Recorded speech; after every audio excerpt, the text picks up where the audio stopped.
Right. All right, everybody. So, good day to you all. All right, so what I wanted to do today is talk about actually, leave my screen up here. Talk about quoting. Quoting. So this week, as you know, we're going to be working a lot on quoting. And there are very specific ways to quote things, from articles, things like that. And the one thing you really want to think about is making sure the other guy, your audience, completely understands where the quote's coming from, who's saying what, acknowledging your sources and all that kind of stuff. So I know, hopefully you saw a couple of videos already from your textbook, but I just wanted to kind of maybe just really drill home some more ideas and details on the quoting thing. So I have for you here, hopefully you can see this. This is just kind of just a random article I found somewhere on prisons. Don't ask me why. It's kind of a cool article. But we're going to assume that this might be one of the articles you're going to be using for your upcoming research paper. And you want to quote something from it, right? You're going to be doing a lot of this in, well, the next couple of papers for this project. So you're going to be doing a lot of quoting. I mean, you could quote, specific lines of text. You could be paraphrasing things, just some ideas here, but one way or another, you're going to be quoting things from articles. It could be, again, a scholarly article here. I got this from one of our Kali databases. It could be from a popular, Google site, whatever, but you're going to be quoting things. So how do you do it, man? Boy, the rain is really coming down now. You can probably hear it. Anyway, how do you do it? So say like I find this article, I find something I really like in this article. And maybe it might be a sentence like, oh, I don't know, something around here. I'm going to say maybe a sentence like this. Holding mentally unstable prisoners in solitary confinement is a common practice in prisons and jails across the country. And I'm going to put that in a paper. So I, open up a Word document. You can see that. Let me just make sure you can see that. I'm going to make sure this is shared. Shared. So hopefully you can see that. So in my essay, this is the quote I have. So I see it in my essay here, and maybe somebody is reading that, and this is the quote I just pulled from that article, right? Remember that? Holding mentally unstable prisoners in solitary confinement is a common practice in prisons and jails across the country.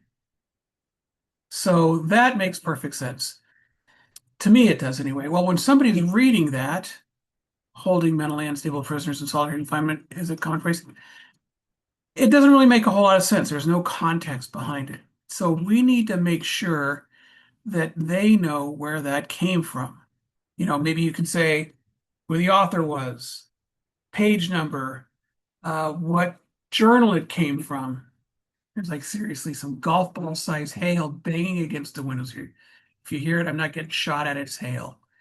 Anyway, so we want to know what article it came from, things like that. So again, you probably already saw things in your textbook videos that talked about things like icing your quote, integrating, citing, explaining, or sandwiching your quote, which means having some context above and below your quote. So I'm going to give you an example of what that talks about. So here's that same exact quote, and now I'm going to sandwich it. And that might look something like this. So here's that same quote. I'm gonna kind of highlight it here for a second. And now you'll see there's stuff above and below it. We're sandwiching it, or sometimes we call it icing the quote. So first I put a little bit of information before the quote. Solitary confinement needs to be banned in the United States because it is truly a form of cruel and unusual punishment and is protected by the Eighth Amendment in the U.S. Constitution. So that's just something that I'm just kind of explaining the quote. I'm just sort of giving the readers some kind of introduction to the quote here, just sort of letting people know really what this quote means, right? Right? My readers need to know where this quote is coming from. just some kind of context. I'm introducing the quote, the I in icing. I'm just sort of letting people know where this quote's coming from. And then right after that, I'm going to do something here. This is what's called a signal phrase.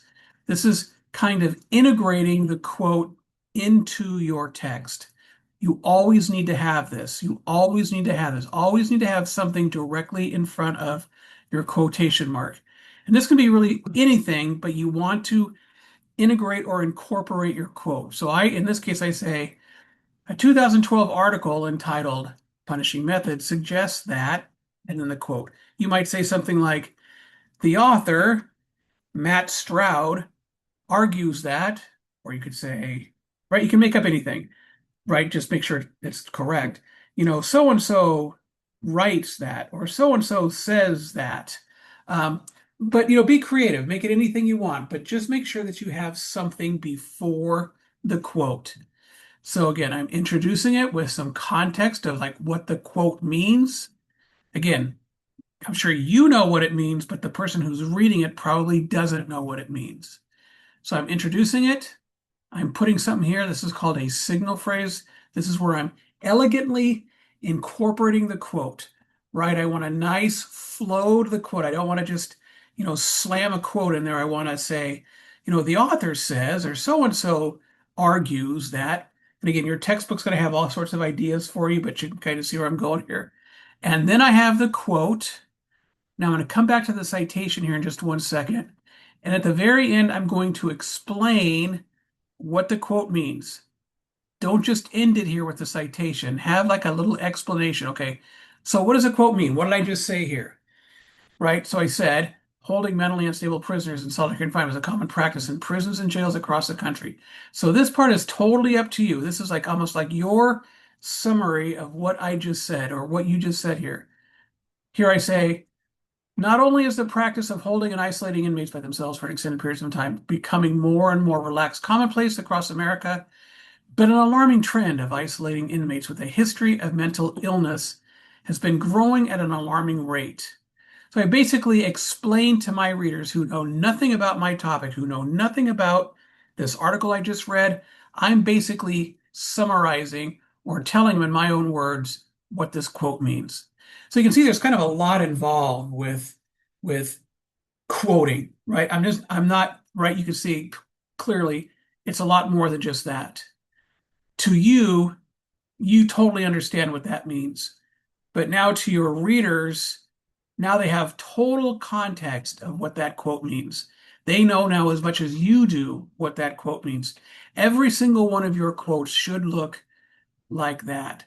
And that's what I was saying, or, well, in my face-to-face classes, I say, you know, you get like 4 or 5 or 6 or 7 nice quotes, and that's, 5-page paper really doesn't seem that daunting, right? You get some good quotes in there, and you can knock out a paper real quick. And especially when you start thinking, if I have 3 or 4 or 5 sources, really putting together a good paper doesn't become that difficult, right? You can see your quotes really take up a lot of, you know, good paper there.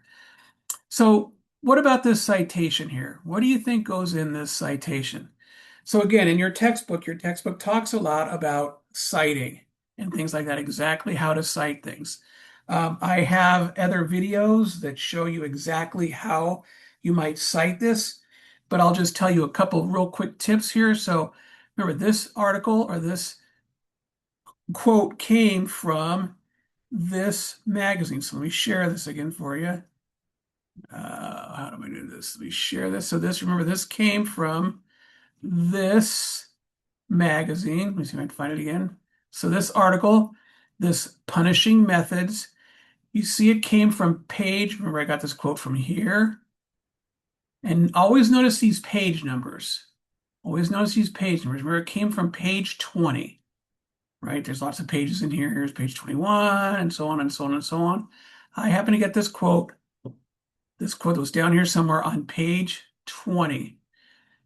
So keep that in the back of your mind. So I'm going to go back to my paper here. Sorry for all this sharing stuff here. So I'm going to go back to my paper, share here. Where is my article? Now you're going to have on your paper something called a works cited list. Again, you in some of your other readings, you'll see what that is.